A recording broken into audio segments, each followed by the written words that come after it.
Hey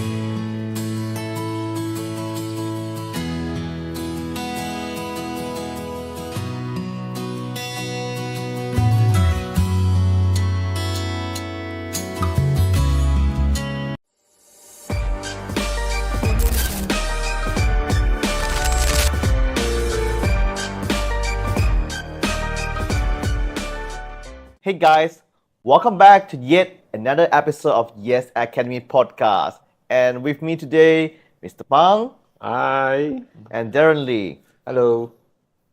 So, last episode we were talking about the people who, after 2 years, they still need to be After some time, they have After been in some the time. business, then suddenly lost interest. Yes. Yeah, very interesting stories shared by both of you, Leo and also Darren, when it comes to how we can actually, or how the entrepreneurs can actually reignite by focusing on the big why.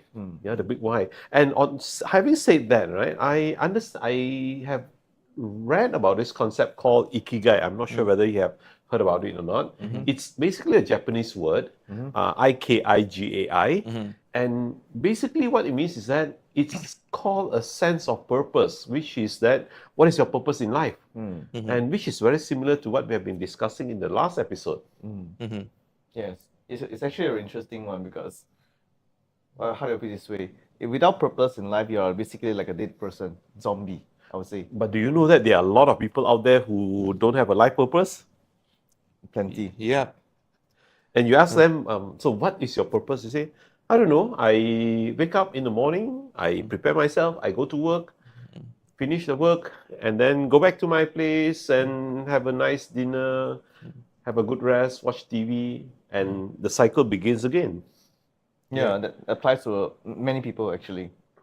Usually I will ask two questions. And the two questions I will ask is basically, now when you wake up and it's a working day, there are two scenarios. Number one, you wake up and you say that you are telling yourself, yes, I feel so excited to go to work.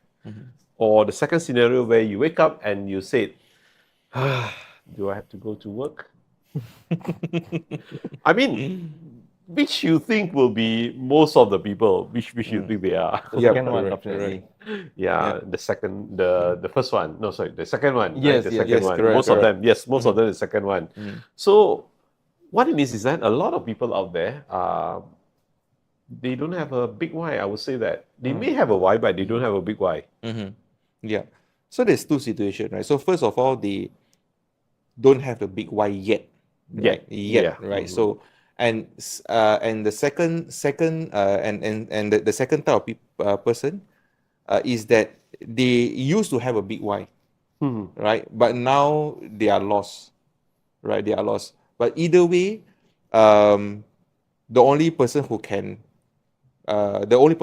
discover that is themselves, right? So either but of course there is with the help, right? With the help of some people, with the help of professionals, like professional means coach, right? They can hire a coach, or they can get a mentor, right?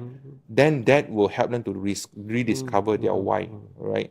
But ultimately, they need to ask themselves, right? Okay, what makes me passionate, right? What makes me excited, right? Excited in the job that I'm doing or in the business I'm doing, right? So there must be one thing. So again, right, it still go back to the one thing, right? When they accept the job offer, right? Let's say for employees, right? Or when they start a business, always, right? They can always ask this way, what is the reason I accept a job offer? And what is the reason I start a business, right? Money can be one of the big why. It is one of it, right? I have bill to pay.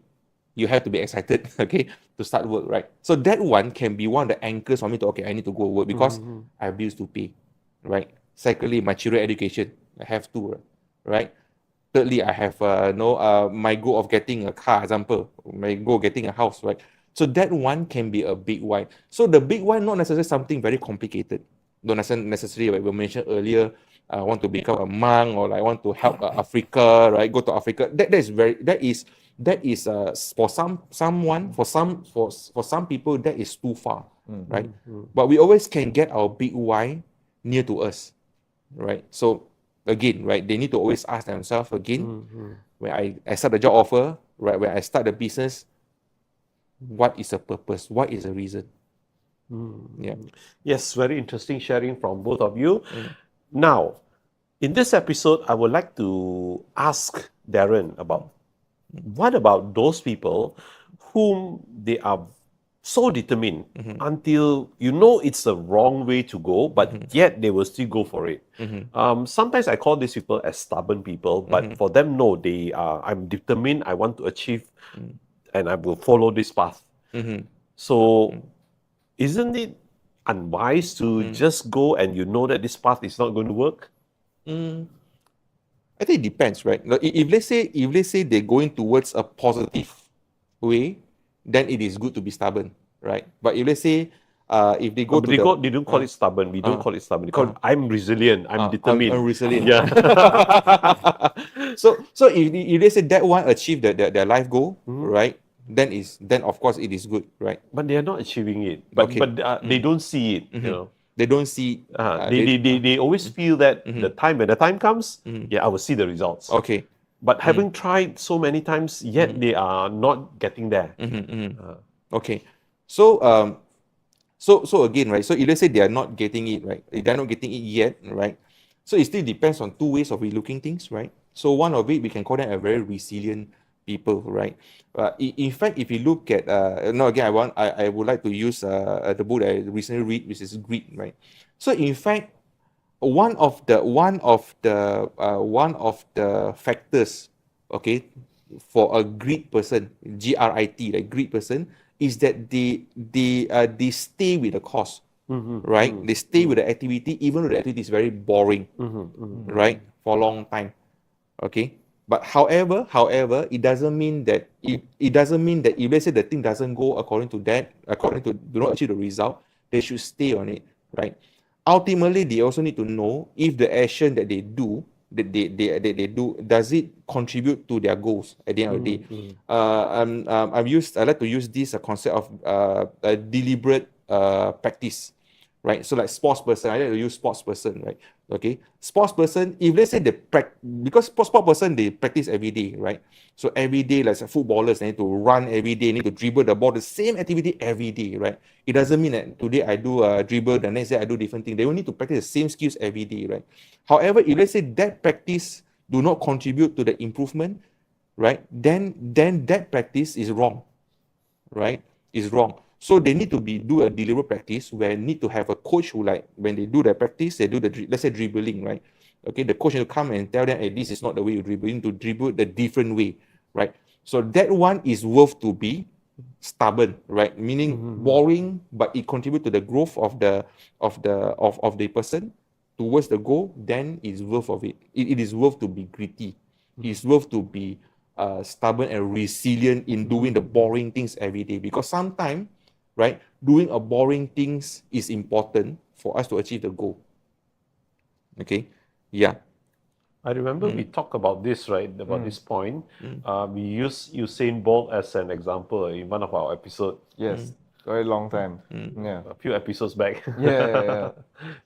Interesting. Yeah. Which means that what I've got from you is that doing the boring stuff over and over again, practicing it over and over again. Yeah, practice over and over again. If let's say that process, like you mentioned, I believe you mentioned earlier about process, right? In your earlier episode about sales, right? About processes. That process, okay, the process is mundane. It's very boring. You do the same thing every day, right? In the sales example, every day into call, right? You need to call a person, get the order, need to follow up. It is something that is very boring, but we must do, right? Okay, but it is important for us to do. Right, so that being resilient on that is very important. However, if let's say now where they do the wrong thing over and over again, right, being resilient and being stubborn of doing my way or highway, right? If they say this way is obviously do not contribute to the goals, not contribute to the sales, clients start to call in and they say, hey, why your staff do like this, right? Okay, why your staff do like this? I'm not happy with how your staff do things, right? The processes, something wrong with the processes, and we still continue resilient with that processes, then something wrong. So that's why it is important for us to do this thing called deliberate practice, right? So meaning Okay, do the things. If the process need to improve, then we need to improve. Right? It same goes to the that you mentioned just now. If let's say the person do the same thing over again, but it doesn't contribute to the goal, then it is time for them to basically look at a different way of doing things that will achieve the goals. Yeah, That's true. yeah. On your part, right, Leo, how do you get your entrepreneurs, right, in your organization to keep doing it again and again? And because this kind of what you call mundane The mundane Repetition. practice. mundane practice, right? And I don't believe a lot of people likes this kind of mundane practice. Nobody likes it. Well, actually, just like what he mentioned, he has to reignite their big why as well. If they lost their big why, we need to remember why they started the journey. And if they don't have a big why, we have to help rediscover them. I mean, this is something to have to do. I'll give a very simple scenario here. Most people start to actually exercise after they have health problem. That is most people. Because when they see that, oh, okay, the doctors tell them that if you don't start to take care of your health, that's it, you maybe a few more months to live, or that's more extreme cases, right? Then that's where people start to take care. So there are ways where we can actually, like to say, remind them or give them a wake-up call before bad things happen. Sometimes we tell them the experiences of other people. So by listening to, some people who has a very bad habit, so they may relate themselves to those people, and then they say, oh, okay, if I continue this way of habit, like for example, I eat a lot of oily food, too much thing, and then I don't work out, then eventually I'll have all these kind of symptoms, then they might, I use the word, might be afraid. Ultimately, I would say that most people actually only learn from pain. And that's the way of life. So first is to let them know that if they continue this path, by sharing a story, because if you criticize them, they won't like it. So the most subtle way or the most polite way to actually bring it to them is actually to tell them that if you continue your path, let's see, let me give you 3 stories. These are the 3 stories that they have undergone, and then what happened to them. So you may want to consider another option. So another way would be actually to give them a purpose. Like, everyone likes pleasant food, comfortable food, but all these pleasant, tasty, comfortable food are usually high in calories, because our human body is actually wired or engineered to actually like high calorie food. Because back in, let's just say, a few 200 years ago, before the Industrial Revolution, food is a scarce commodity. So it's actually very difficult to feed yourself and keep yourself full. That's why we crave for high calorie food, because it gives us full and we can keep the energy, and then we can go on for further. Because let's just say, especially in the winter countries, countries with 4 seasons, during the winter you can't do anything. You can't plant. There's nothing coming in, especially in the agrarian society where you can't really process food and keep food. So that's where we are tested. So moving today, there are more food than humans. And let's put it this way. Hunger is actually engineered right now for political benefits. So we have to go back to the big why. Why do we want to do this? Why do we want to be healthy? For most cases, for men, why do you want to become, handsome? Because you want more female to like you. So for the same for the women as well. Why do they want to keep beautiful and slim? Because they want more men to take notice of them. So back to the big why as well. Yeah. So these 2 things. Right. Very interesting discussion. Darren, anything to add on to what Leo has said? Yeah, I think I like what Leo mentioned about exercise, right? So I know Leo do exercise very religiously, right? So like I think Leo go to gym 3 times a week, right? Yes. So regardless where Leo go, even travel, to multiple country, the one thing that Leo won't compromise is the exercise, right? Yes. Because during our conversation before the podcast just now, Leo mentioned the most important thing is health, right? Yes. So health is a big why. So Leo, do you enjoy exercise, like going heavy thing, body pain? Yes. Right? It's one of my purpose. Yeah, correct. It must be done no matter what. Correct. So the processes maybe is the processes of go to the gym, right? The carry weight and all. That one maybe is not something enjoyable for most of people like me, right? Okay. However, what keep us still exercise, right, is the big why, which is the health, right? The processes may not be enjoyable, right? The process may not be enjoyable. The process can be boring. Like every day I need to go to gym, right? Or at least I need to go to gym, 3 days a week. Even like Leo travel so far, right? So apart from jet lag, to reach there still need to go to the gym. But ultimately, the big why do drive us. And talking about that, right? On top of that, now is it any, if let's say we add varieties, for example, you're talking about exercises, right? Now, of course, when we go to the gym, we do the same thing, it can be a bit boring. Now, let's say we add a bit more variety. Will that change the results in that sense? For example, right? Instead of going to the gym 3 times a week, maybe I would like to add on some pickleball exercise, for example. Will that help in terms of changing the results? Yeah, definitely, right? You add some flavors, right? Okay, to our routine. Definitely, it will help us to in a way add on the motivation for us to do things, right? Okay, so definitely. Example, let's say now I'm always do exercise alone, right? So now, if let's say I have a friends to go do in me, right? So ultimately, that will help me to continue my activities, right? Like example, let's say now, if let's say I'm go to the gym, right? If I get the trainer, in fact, of course, the trainer of for the we go to the gym, got personal trainer. It helps us to make sure our posture is correct, make sure we do the right thing. But ultimately, right, a trainer also act as a motivator. First, I paid already, I have to go, right? Yes. Secondly, right, in a way, I give commitment not to the trainer but to myself, all right? Because if I don't go, my trainer might angry with me, so I will go also, right? Correct or not? So if let's say now I have apart from doing gym, I do pickleball, right? Let's say now I promise my group of friends we will do pickleball no matter how we will do it every week, once in every week. If I don't go, right, ultimately I will feel, if I don't go, then my friends won't go and play. So it gives some motivation, that okay, I will go, not because of me, but because of my friend, right? So ultimately, it will help us. It will help us also, right? So we can leverage on this to motivate us to do something mundane. Yeah, actually, I'd like to really share with you some of the stories, especially in the gym room, because I have a very interesting trainer. Yes, like you said, the training is important, but the group of friends you have also are important. Like, for example, in the gym room, there's a girl called Xingyan. She can do road skipping for 5,000 times. Oh, wow. 5,000 times in that day. I was like, wow, 5,000, how do you achieve that? So I started challenging myself. So after 300, 400 times, I was like, no, it's too much. My calf started aching. So, but then again, this is the motivation. Because I see her like that, 5,000 times, then it gives me challenge.